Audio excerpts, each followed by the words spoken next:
You have to understand yourself, and then from inwards you can work outwards, right? If you're trying to understand the world first before you understand yourself, you will forever be spiraling and spinning your wheels in the dirt. Drivers Mate podcast, back with another one. Thank you for tuning in. Please check out another video. I've got lots of good content up on the channel. Drivers Mate podcast, and at CNC CMI, another YouTube channel with more short form content, long form content, productivity hacks, music, production stuff. Anything you want to really see is over there on Clark & Co Creative Media Innovators, right? Abbreviated, that's CNC CMI, right? You can also reach me on all social media platforms.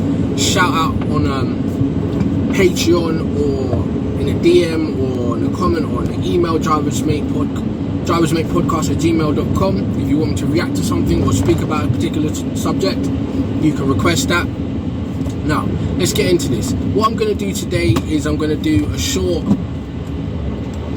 reaction type video. So in these videos, I will pick a YouTube short at random, then I will give you my initial reaction, then an opinion on it, right? If I have an opinion to give, right? Because not always opinions to be given.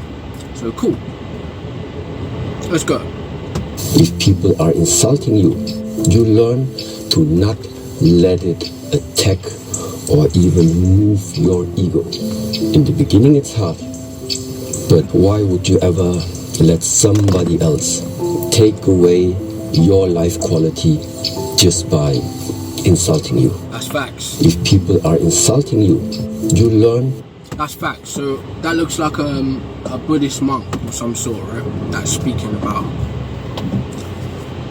not letting people get a rise out of you, right? Controlling your ego and understanding that you are in control of how you feel, right? And you will notice that Zen and Stoicism kind of go hand in hand, right? How a situation affects you is not the situation, it's your perspective on the situation, right? It's not the objective reality, it's your subjective viewpoint of the situation. So no one or nothing can truly hurt you unless you decide to be hurt, right? Unless you decide to engage in your own downfall, right? In your own pain or hurt or suffering. You don't have to be an active participant in your emotions being bad for you, right?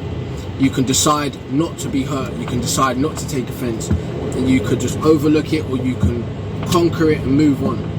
So in Stoicism, there's a thing that says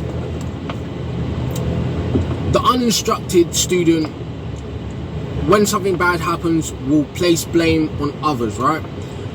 The learned or just the beginning instructed student will place blame on himself, right? And the well-learned student will place blame on nobody and nothing, right? And the reason it says that is because things are not good or bad, right? They're subjective. So even if you are being attacked and assaulted, like insulted and assaulted, right?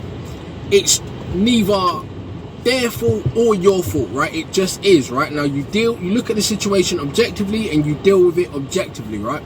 You don't involve your emotions, although it's hard to do at a very beginning level. It's going to be super hard to do.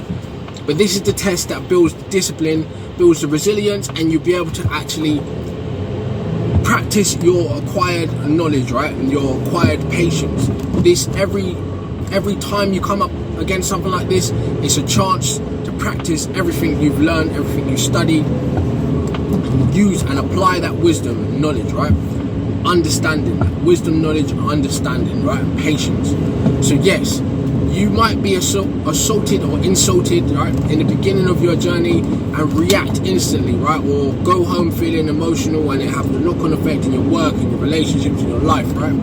But as you grow, as you learn more as a person, as you study, you understand human psychology, right? The way people think, the way people move, the reasons why people do what they do, it starts to become less of your problem, and it starts to become less of a blame thing, right? Why did they do that? It's their fault, right? And it just becomes, so this is how it is, right? And this translates to this, right? No one gets to the pinnacle of Zen or Stoicism and is just, I'm enlightened, right? Kung Fu Panda style. Nobody does, right?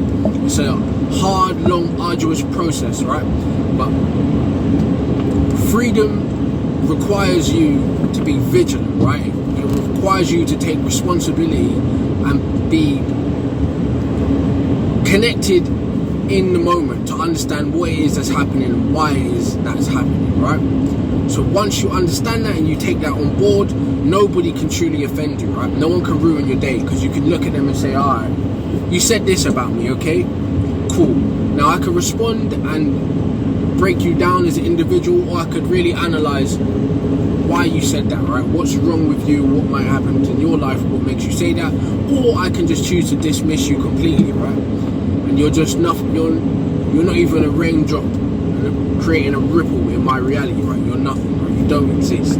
That insult is beneath me, so I treat you as such, right? And you can then respond to situations and not react. So you get to choose your reaction or your inaction, right? You have the choice now. And you come out of life as something affected by causes, right? And you now become a game player, right? You're someone that is affecting things, right? You are the cause now. So you can choose how you affect things, when and where, and what affects you and what does not. I know it's a bit woo-woo and hard to explain, but just on a basic level, right? Think about it in the Matrix. After Neo went through the whole hero's journey towards the end, where he went through all the disbelief, all the doubt, all the agents coming at him, all the crazy things happening to him, he reached a point in the hallway where he gets shot and he actually dies, right? But he comes back. And from that point where he comes back and he goes deep into his own psychology, it's a metaphorical thing, right? Of course. And he comes back from his death, right? His death in the Matrix, right? That is him reaching his point of Zen, right? Nothing in this reality can hurt me anymore, right? My ego has died, right? There's nothing that can attack my ego. It's only growth from here. I'm just gonna grow, right? The agent can shoot whatever he wants at me, throw whatever he wants at me, and with calmness, with a handout, right? Stops it right in midair. No longer has any effect on me, right? That is a metaphorical version of understanding yourself as a human being and your place in reality, right? How it affects you and how you affect it. Now, just imagine them bullets that the agent's shooting at Neo that he stops in midair are just insults, right? There's trouble here, there's financial problems, there's relationship problems, there's car problems, there's whatever you want it to be, right? Whatever obstacle that the agent's shooting at you, you have the opportunity now with your knowledge, your wisdom, your patience, your practice to be able to put your hand up and just say no, right? You don't have to say no, you just accept it because it's objective reality, and you place no blame on the agent because the agent is part of the system. It's just carrying out its programming. You place no blame on yourself because you're moving through the world, right? You're a sentient being cutting through reality, right? So of course all of the forces work with you and against you, right? So you just accept it. You can move on and you can respond accordingly, right? And nothing can initially stop you, even if they take everything away from you, right? Even if you end up living like Mandela for the rest of your life, you understand your position in reality and how to bend and shape and move accordingly. No one can insult you, no one can hurt you, no one can take anything from you, right? Because you're internally fortified, you're mentally fortified, right? And some people never come to this point, and a lot of people come to this point through hardship, through bad things happening to them, and going and asking why, trying to understand why do these things happen, what can I do to become better, right? Personal development journeys, heroes journeys, and you name it, right?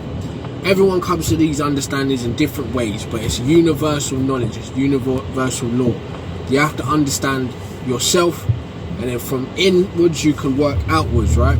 If you're trying to understand the world first before you understand yourself, you will forever be spiraling and spinning your wheels in the dirt, because everything will affect you rather than you affecting everything else, right? So that's my 2 cents on that, what the Buddhist monk has to say. Of course, I'm nobody educated and even learned to that degree in Stoicism or Zen or Buddhism or any kind of philosophy working mind states on these things, right? I have a surface level understanding. I've taken tools, knowledge and wisdom from different places to build my own character, to build my own mental resilience, and give my opinion on these topics, right? But you let me know what you think. Do you know a bit more about the metaphysical side of this that you could explain in the comments, or point me to a video or a book or something, right? I'll be more than happy to check it out, right?